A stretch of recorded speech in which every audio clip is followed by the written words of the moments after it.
Hey guys, welcome back to my channel. So today I wanted to give you a official meet and greet with Colin here. He's very calm right now. I don't know how long he's gonna stay like this, but yeah, he just ate, and we'll get into all of the updates in a minute. But yes, this is Colin. I don't wanna say hi. You say hi? Alright, you good? Okay, let's see how long he stay calm. But yeah, I don't think I officially introduced him, but here he is. Say hi. And it's a little over a month because we had a doctor's appointment the 25th, I believe. But yeah, so I wanted to go to the doctor's office and then give you guys this update on Colin. He's about to poop. So for those of you who don't know, Colin was born 5 weeks and like 3 days early, something like that. So he was born at 34 and 4 days, and he was in the NICU, and you guys might have seen the journey. You may have not. If so, there you go. If not, I'll link that video right above us. But to start with his feeding, because that goes back to the NICU.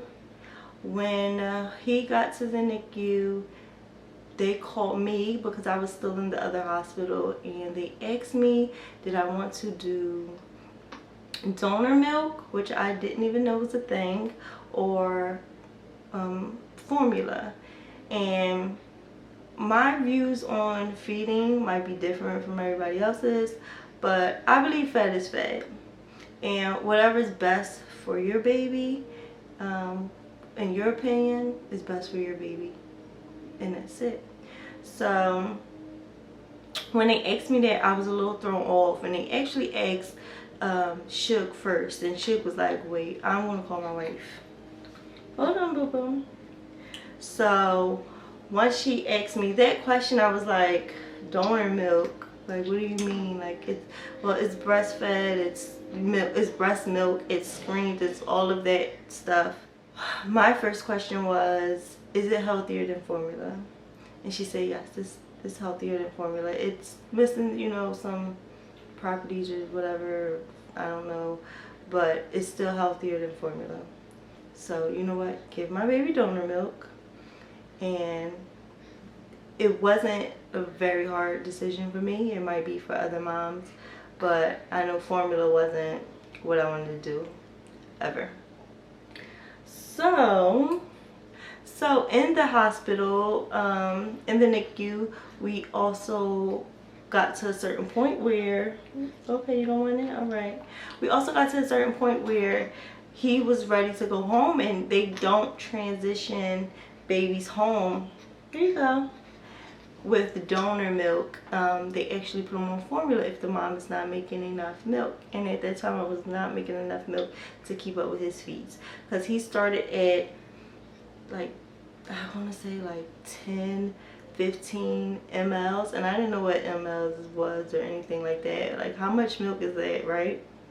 So it actually is, if I'm correct, it's 30 mLs is 1 ounce. So he wasn't even drinking an ounce, and then I wasn't even making no milk. So as he went up in milliliters, as he went up, I was going up with my pumping, but I was never meeting his demand. So we started formula so we can transition to get him out of here. I did not want to stop his growth from getting out of the NICU because I wasn't making enough milk. We're just going to have to supplement, which we started doing in the NICU. So he is drinking the Similac NeoSure for babies born prematurely. I don't know if you can see this, guys. But yeah, he supplements with that formula as well as my breast milk. Okay. Alright, you tired? You can go to sleep. Okay. And what we do for as feeding exactly. Come on, come on. We breastfeed first.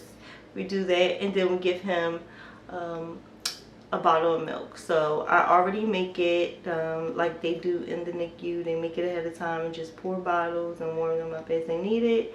So, and that lasts like what, the 16 ounces that we make lasts 24 hours, and he might drink it before 24 hours. It just depends on how breastfeeding is going. If I like feel like I don't have any more milk, then we'll give him a 3-ounce bottle. So he does drink 3 ounces straight through. He is a spit upper, if that's a word.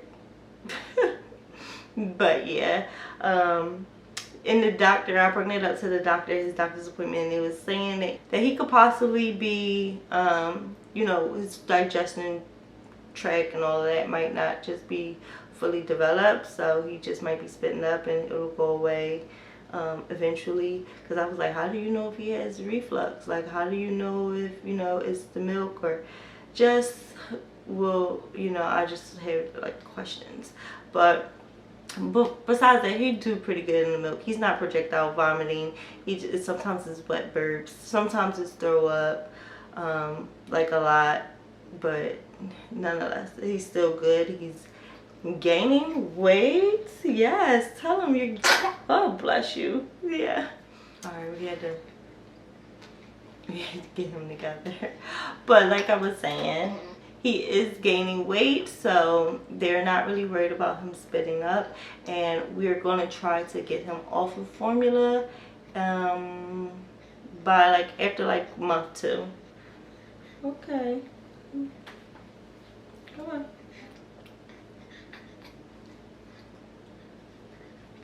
Yeah, we're going to try to get him off of formula by month 2 and just breastfeed exclusively. But again, it's been a journey. It hasn't been as easy.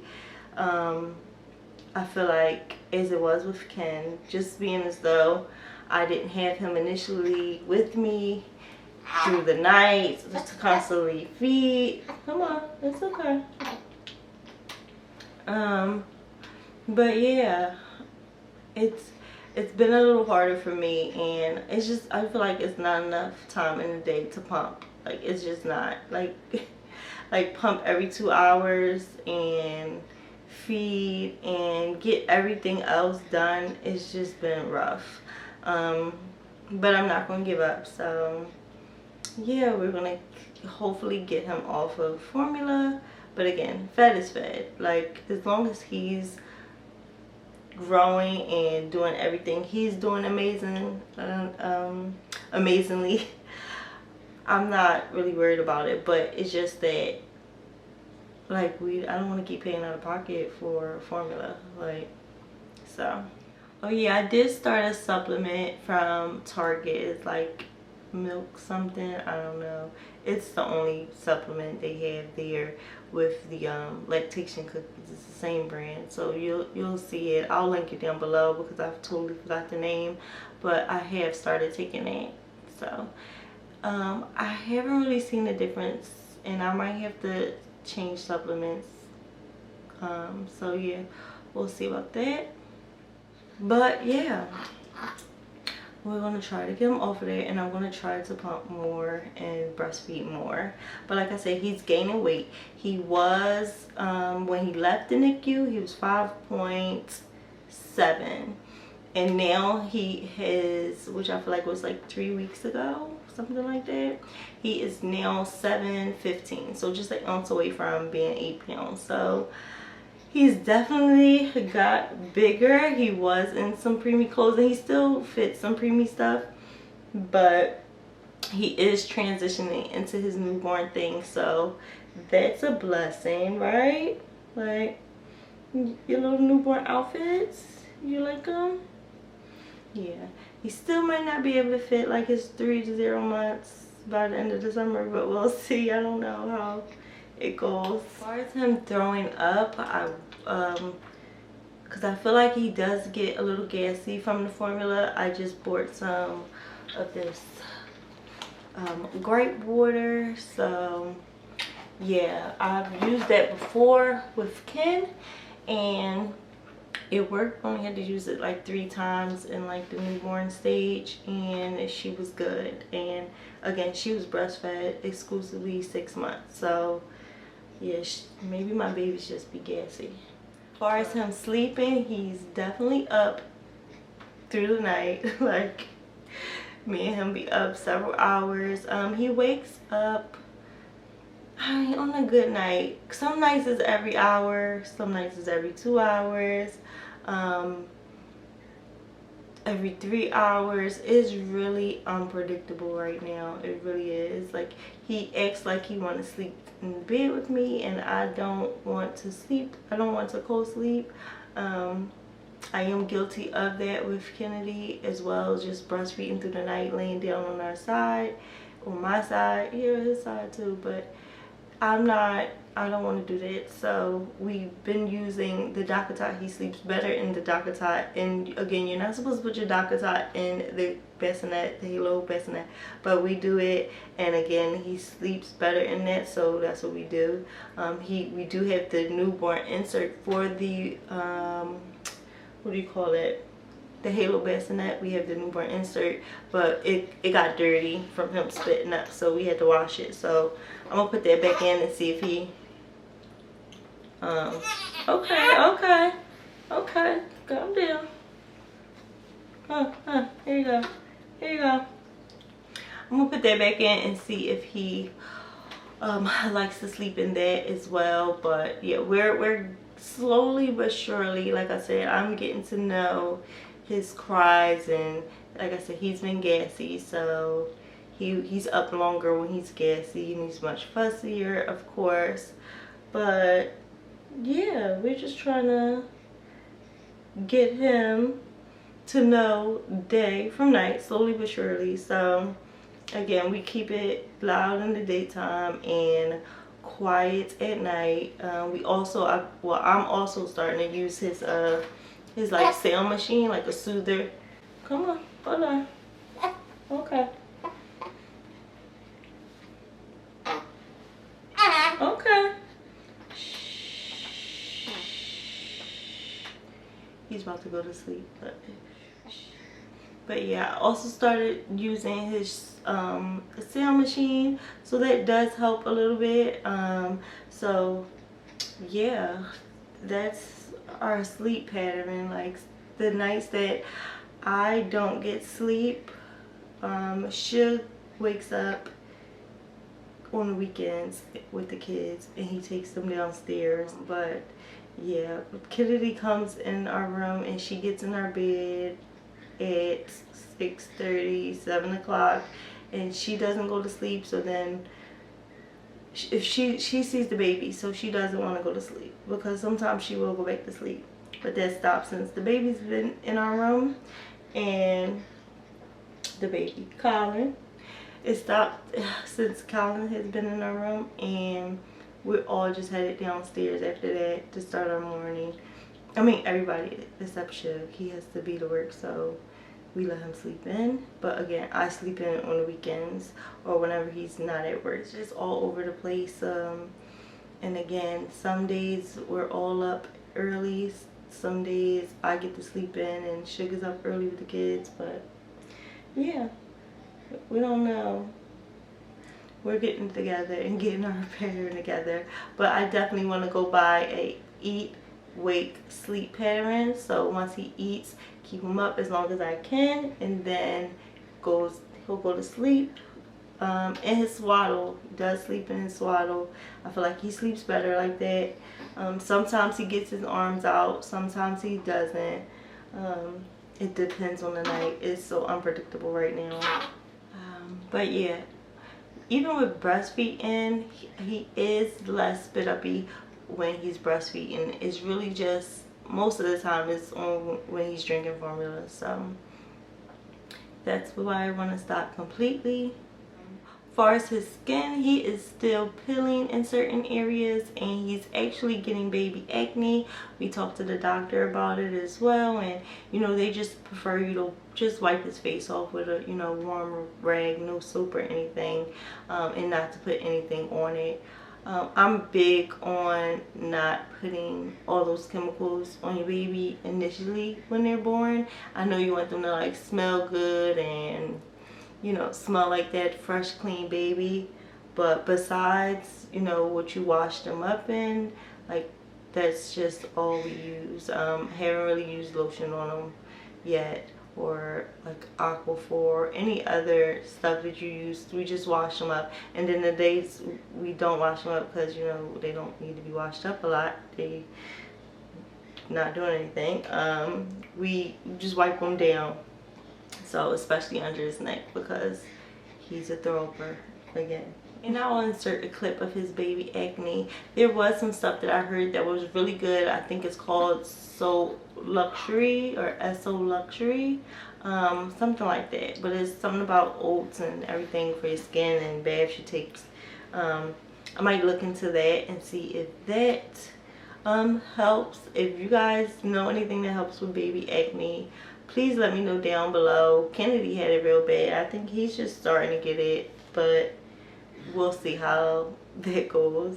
So to get into like me and how I've been feeling, I definitely feel like, again, this is the easiest pregnancy and the easiest delivery, and even like afterwards just been easy, or should I just say a blessing. Like, I don't feel like I will experience postpartum. Like, I had a mild case of it with Kennedy. I don't feel like that's gonna come on at all. I'm in a different mind state, a different mindset or whatever, but like there's really no problem. Like, even TMI, like down there, has fully healed. I'm not even 6 weeks.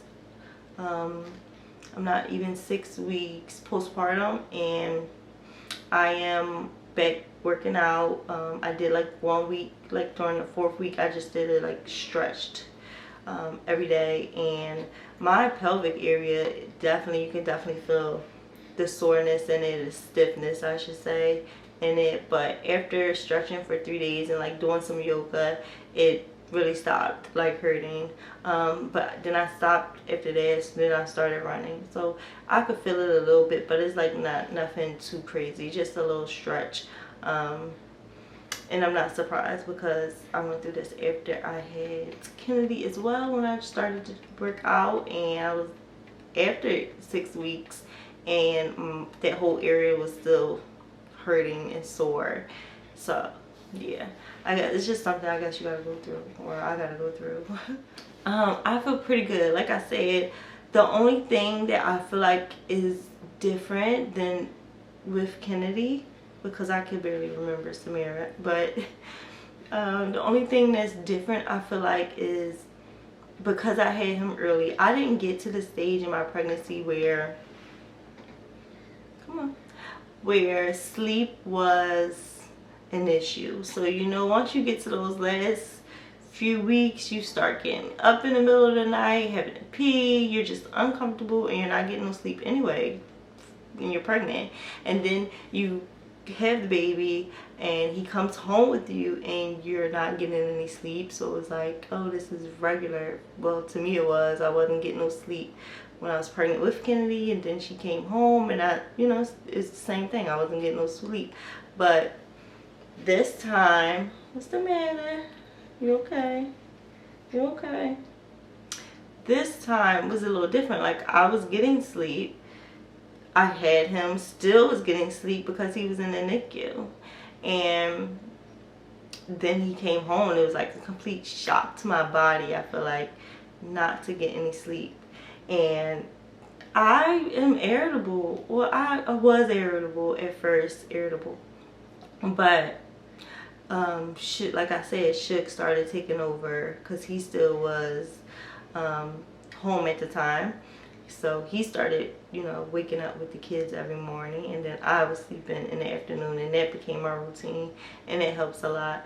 And I feel like once he went back to work, I had to adjust again to being up, which is fine. Like, I just gotta get up and wake up and, you know, drink some coffee, and I'm good. And after that, like maybe around like 10, 11 o'clock I'm a little tired, but like between 10 and 12 I'm really tired, but by like 12 it's Kennedy's nap time.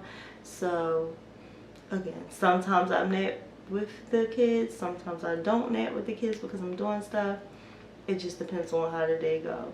But again, every day I find it better to plan my day and know in my head what I want to get done. And if I don't want to get anything done, I don't get anything done. Like, I have those days too, and I'm fine with that. My husband helps.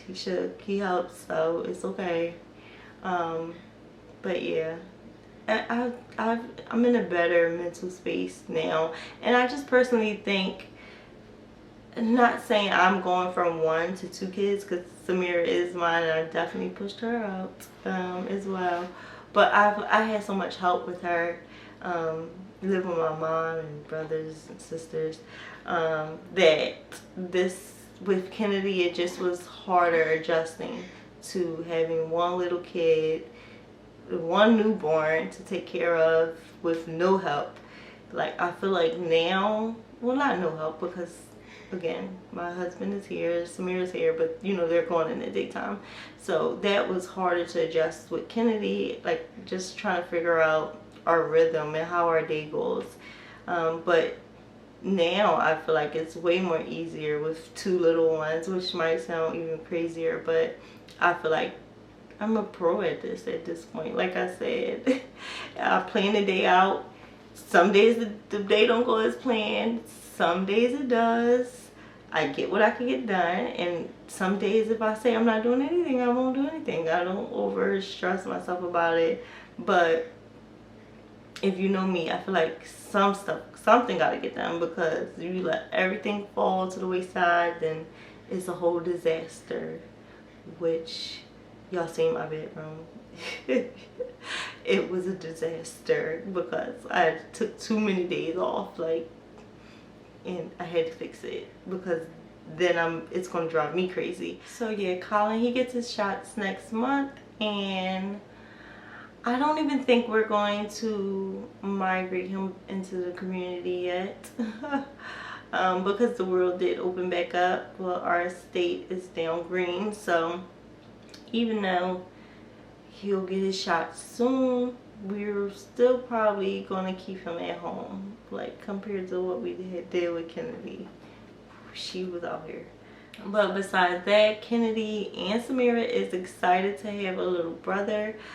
Kennedy can't stop kissing him and touching him, and it's been like a challenge keeping her not away from him, but from manhandling him, because she's rough. So that's, I want to say, been a challenge in our daily routine. If anything, it's just like, don't touch his head.